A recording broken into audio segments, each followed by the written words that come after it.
University of Florida was greeted by a guy named Richard Spence, which is identified as a white supremacist leader.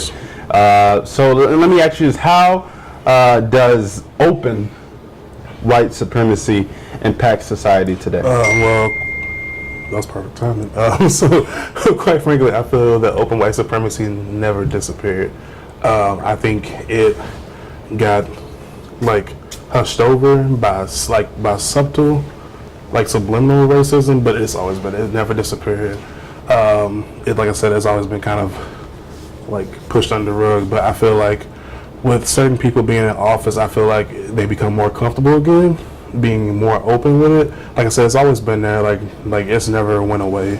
But I definitely feel though as if with certain people in power, I feel that people become more comfortable, more open with having those certain types of views and having those certain types of attitudes towards people that might be different from them. So, yep. Like my mama always said, if you got something to say, you better say it. Now listen here.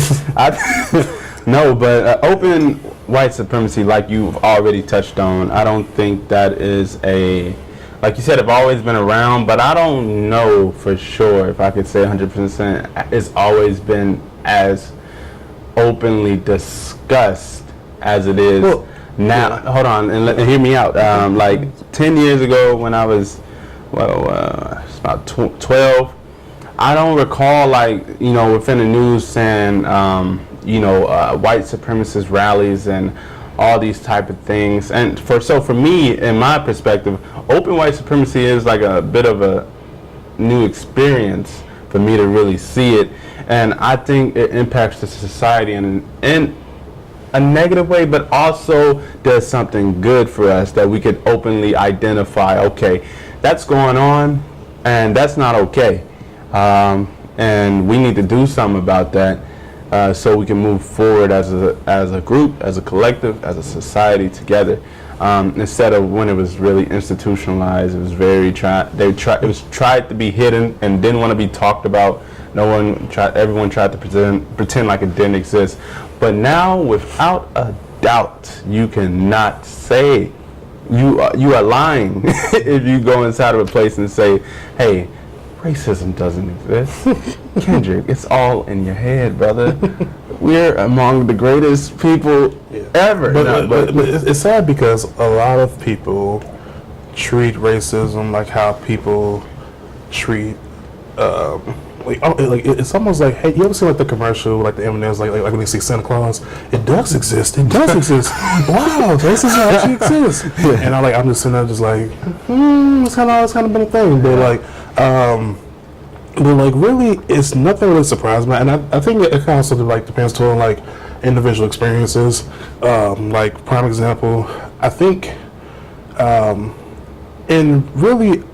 like I say, even in high school, even my freshman year of college, up until one particular point, which I'll explain in just a little bit, I was there are a few races, but I think America as a society has moved on. And then second semester of my freshman year, me and my friend were walking back to our dorm. We saw a swastika painted outside of our dorm hallway, and and our hallway happens to have people of color. We also had a friend of ours who was also Jewish. So what message I sent to those people of color, to my friend who was Jewish, when we see a big giant swastika painted outside the door, and then I kind of just brushed it off and kind of just kept it going. And then one day I also got called the N-word while walking to class outside of the administration building, which is the main building on campus. Yeah, it's funny. That is funny because most of our experiences happen in a place where you would think that would never happen inside of a university or in a college. If racism isn't going to exist anywhere, it's not going to exist at because you're in the educational setting where everybody has common sense. Common sense, educated, and they have self-respect and self-restraint. No, I was going to say something, but I was going to say something, but I feel like some of them might be watching this video sometimes. Somebody's going to say what I thought was to say.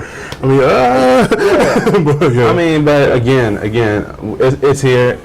It's around. All you can really do. A buddy of mine told me, you know, as we wrap up this segment, all you can really do is raise awareness at this point, and often kind of call it out when it happens.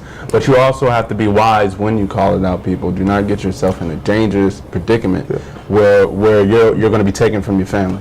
Which I would say too, or you know, I think my only concern is like when you do call it out, some people will still have that same mindset. I mean, like prime example, we could call it out all day, but only like that's fine, but only like 49%, only 49% of the country feels that white supremacy is wrong. So what's that saying about the other 51%? And that's the problem. So.